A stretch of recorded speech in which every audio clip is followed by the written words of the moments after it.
In this tutorial, I'm going to show you how to crochet the bead stitch. For materials, I have some worsted weight yarn here and a 5mm hook. You can use whatever yarn and hook combination that you prefer. Let's get started. For our foundation chain, we need an even number of stitches. So I'm going to make a slip knot and place it on the end of my hook. And I'm going to go ahead and chain out an even number. I think I'm going to go with 20 chains. And just to save time on this video, if you'd like, go ahead and pause the video and I'll meet you back here after your foundation chain is complete. My foundation chain is complete and now it's time to start row 1. I'm going to be using US terms when referring to the crochet stitches in this tutorial. We're going to start in the second chain from the hook, so not counting the loop that's on the hook, but the chains going over. I'm going to count over 1, 2. I'm just holding my thumb in front of this chain. We're going to place a single crochet. So I'm going to insert my hook into that chain, yarn over, and pull the loop through.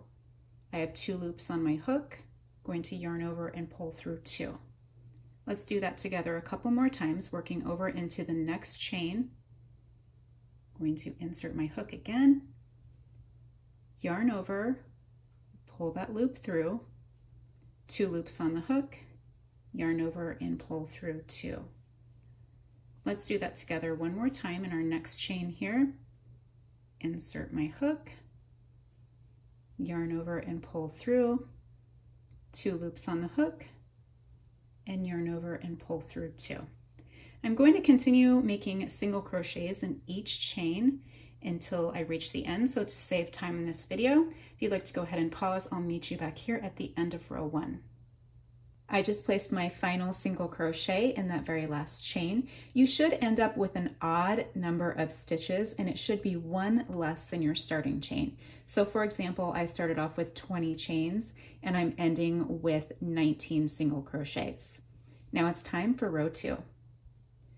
Row 2, I'm flipping my work over.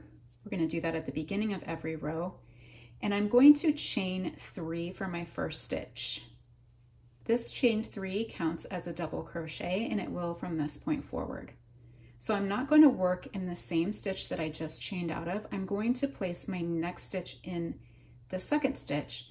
I'm going to place a double crochet.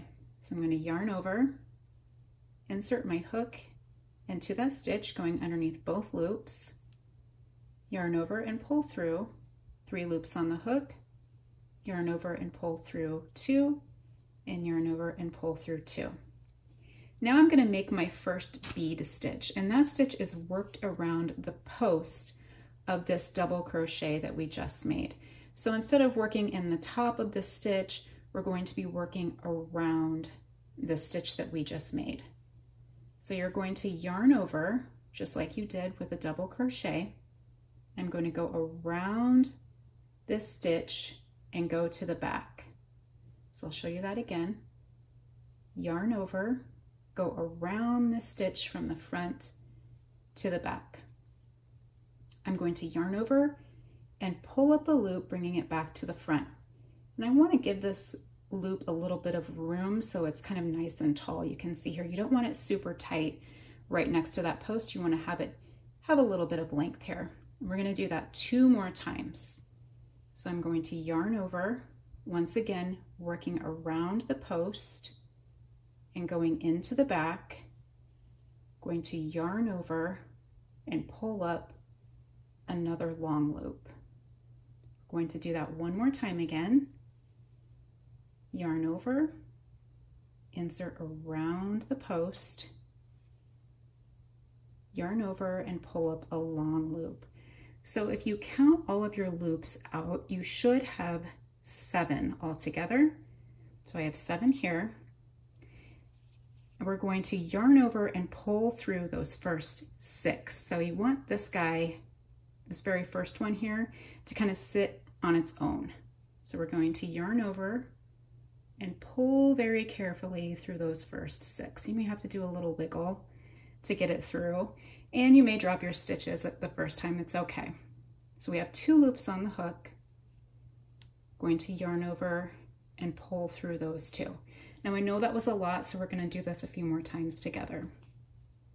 So we just worked in this last single crochet here. We're going to skip the next single crochet and work in the next one. We're going to repeat that same thing again. We're going to start with a double crochet. So yarn over, insert, yarn over and pull through, 3 loops on the hook, yarn over and pull through 2, yarn over and pull through 2. Now we're going to work our bead stitch. So we're going to work around that post again, yarn over, go around the post from front to back, yarn over and pull up a long loop. Let's do that again 2 more times. Yarn over, go around the post, yarn over and pull up a long loop. Yarn over, going around the post, yarn over and pull through. That was our last time. Once again, you should have 7 loops altogether on your hook here. You're going to yarn over and pull through those first 6, leaving that last one. Now we're going to yarn over and pull through those 2. Okay, let's do that again one more time. So we're once again skipping the next single crochet and working in the single crochet after that. We're going to make a double. So yarn over, insert, yarn over, pull through, 3 loops, yarn over and pull through 2, and yarn over and pull through 2. And now we're going to do that bead stitch again. So once again, working around the post, yarn over into that space and around back, yarn over and pull through, draw up a long loop, do that 2 more times, yarn over, insert, grab the yarn from the back and pull it up. We'll do that 1 more time. Yarn over, go around the post to the back and grab the yarn and pull it through. We have our 7 loops on the hook, but we're going to keep this guy kind of off to the side here. And we're going to yarn over and pull through those first 6, 2 loops left, yarn over and pull through those 2. And then we're going to skip the next stitch. So if you like, go ahead and pause the video. We're skipping that next stitch and we're working a double crochet with a bead stitch until you get to the end. You should finish in the second to the last stitch, and I'll meet you back here and show you how to finish the row. I've just made my last bead stitch here and I have 1 stitch left. So since we began our row with a chain 3, which counted as a double crochet, we're going to end the row with a double crochet. So I'm just going to place a double in that final single crochet stitch from the row below. Now, if you're looking at this and trying to figure out how the numbers work out, because essentially we skipped over stitches, if you remember, we started with a double crochet and then added a bead stitch on. So what that did was it actually created 2 stitches on the top for each of these bead stitches. And that will become very important for when we do row number 3. Now I'm going to flip my work over for row 3. Row 3, we're going to begin with a chain 1. This does not count as a stitch. I'm going to skip over that stitch that I just chained out of and work in the next stitch. So if you remember, we had essentially 2 stitches on the top of each of those bead stitches. That's where we're going to be placing our single crochets. So not counting this one, I'm going to single crochet in the next one, and then single crochet across the top in each of those stitches until the end. So when I reach the end, I should just be left with this chain 3.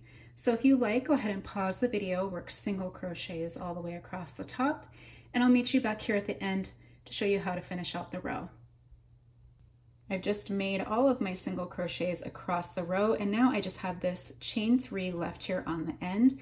So I'm just going to insert my hook into the top of that chain 3 and make my final single crochet. From this point forward, we're just going to turn our work over and repeat rows 2 and 3. So if you remember, row 2 was where we chained up 3 and worked the bead stitches, and row 3 was where we chained up 1 and worked single crochets. So I'm going to go ahead and do a few more rows off camera, and I'll show you what this swatch looks like after I'm finished. Here is what our swatch looks like after a few more rows, and you can continue to repeat rows 2 and 3 to create a project with all over texture, but it's also really great if you just want to add rows 2 and 3 to an already existing project and just give it that little pop of texture. Thank you for watching. If you've enjoyed this video, please be sure to give it a thumbs up and share it with all of your crochet and crafty friends, and also be sure to subscribe to my channel for more crochet tutorials.